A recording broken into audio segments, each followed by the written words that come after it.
আমি আজ কোনো বক্তব্য দেব না। কারণ হলো, আজকে আমার দরিদ্র পত্রিকার দরিদ্র সাংবাদিকরা একটা পারিবারিক রিউনিয়নের আয়োজন করেছে, সেখানে আমাকে যেতে হবে। তো আমি অনেকগুলো সভায় দেখেছি যে আমাদের মধ্যে একটা অসৌজন্যমূলক ব্যাপার আছে, যে ব্যস্ত মানুষেরা বক্তৃতা দিয়ে চলে যান, অন্যের বক্তৃতা শোনেন না। এটা আমি মনে করি খুবই অসৌজন্যমূলক আচরণ। এই আচরণটা আমি করতে চাচ্ছি না আজকে।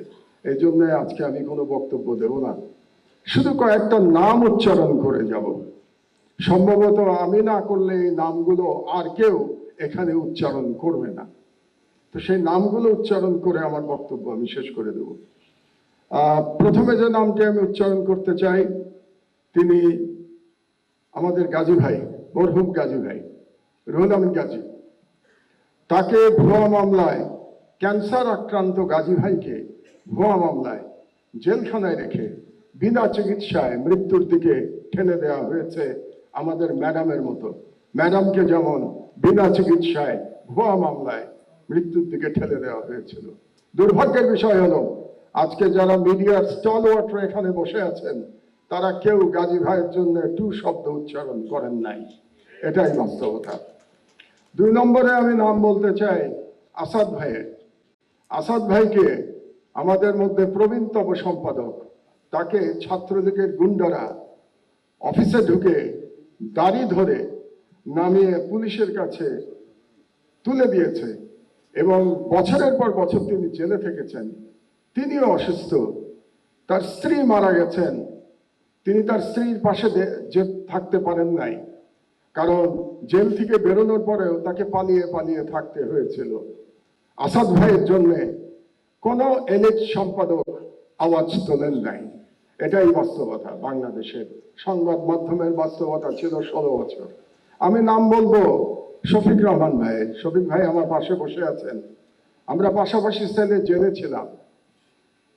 80 বছর বয়সে শফিক ভাইকে মাটিতে শুয়ে থাকতে হয়েছে। টয়লেটে যেতে পারতেন না, কারণ ওই টয়লেটে কমোড ছিল না। বেশ কিছুদিন শীতের মধ্যে মাটিতে পড়ে থাকতে হয়েছে, উনি উঠতে পারেন নাই। তারপরে যখন আমার পাশের রুমে আসলেন, ওনাকে ধরে ধরে আমরা ব্রেকফাস্ট করতে, দুপুরে খেতে আমরা একসাথে যেতাম, কত গল্প করেছি। শফিক রহমানের জন্য কেউ আপনারা দাঁড়ান নাই। এটাই ছিল ফ্যাসিবাদের চরিত্র। আরেকজনের নাম বলি কনক সরোয়ার। তার অপরাধ ছিল, তিনি যিনি আজকে প্রধান ব্যক্তি তারেক রহমান সাহেবের একটা বক্তৃতা তিনি লাইভ চালিয়েছিলেন। এই অপরাধে তাকে 1 বছর প্রায় জেলে থাকতে হয়েছে। তার কোম্পানির চিফকে, আমি সালাম সাহেবকে এখানে দেখতে পাচ্ছি। শুধু তাই না, তার বোনকে ভুয়া মামলায়, ড্রাগের মামলায় একজন মহিলাকে, একজন গৃহবধূকে মাসের পর মাস জেলে থাকতে হয়েছে। সংবাদ মাধ্যমের বিবেক জাগ্রত হয় নাই। এটাই বাংলাদেশের সংবাদ মাধ্যমের ইতিহাস। তো এই নামগুলো আমি বললাম এই জন্যে, আমি শিওর আমি না বললে আজকে বুকে হাত দিয়ে প্রত্যেকে বলতে পারবেন, কেউ আপনারা এদের নাম বলতেন না আজকে। এই জন্যই আমি এই নামগুলো বললাম। আর আমি জনাব তারেক রহমানকে একটা ছোট্ট পরামর্শ দিয়েই বক্তব্য শেষ করবো, 1 মিনিট। শেখ মুজিবুর রহমান মুক্তিযুদ্ধের সাথে জড়িত ছিলেন না, তিনি জানতেন না মুক্তিযুদ্ধ কিভাবে হয়েছে, এবং তিনি ফিরে এসেও জানার চেষ্টা করেন নাই মুক্তিযুদ্ধ কিভাবে হয়েছে। তাকে আওয়ামী লীগের লোকজন যা বলেছে এবং ভারতীয় পক্ষ যা বলেছে, সেটাকেই তিনি ধরে নিয়েছিলেন। এটাই মুক্তিযুদ্ধের ইতিহাস ছিল। এই জন্যই তিনি ব্যর্থ হয়েছিলেন। জনাব তারেক রহমান, আপনি 17 বছর দেশে ছিলেন না, আপনি জানেন না এখানে কি হয়েছে। আপনার বিশিষ্ট লোকজন আপনাকে যা বলেছে, এটাই আপনি শুনেছেন, এবং এখন যারা মিডিয়ায় নতুন বন্ধুরা আপনাকে যেটা বলছে, সেটাই আপনি শুনছেন, এবং সেটাই আপনি মনে করছেন এটাই বাংলাদেশের 17 বছরের ইতিহাস। বাংলাদেশের 17 বছরের ইতিহাস এটা না।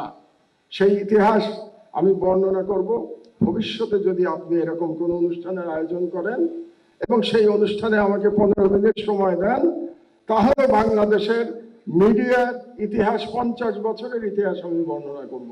সেই প্রত্যাশা ব্যক্ত করে আমার বক্তব্য শেষ করছি। আপনারা শুনলেন, আমাকে দাওয়াত দিয়েছেন এখানে, এই জন্য ধন্যবাদ জানিয়ে আমার বক্তব্য শেষ করছি। আল্লাহ হাফেজ। বাংলাদেশ জিন্দাবাদ।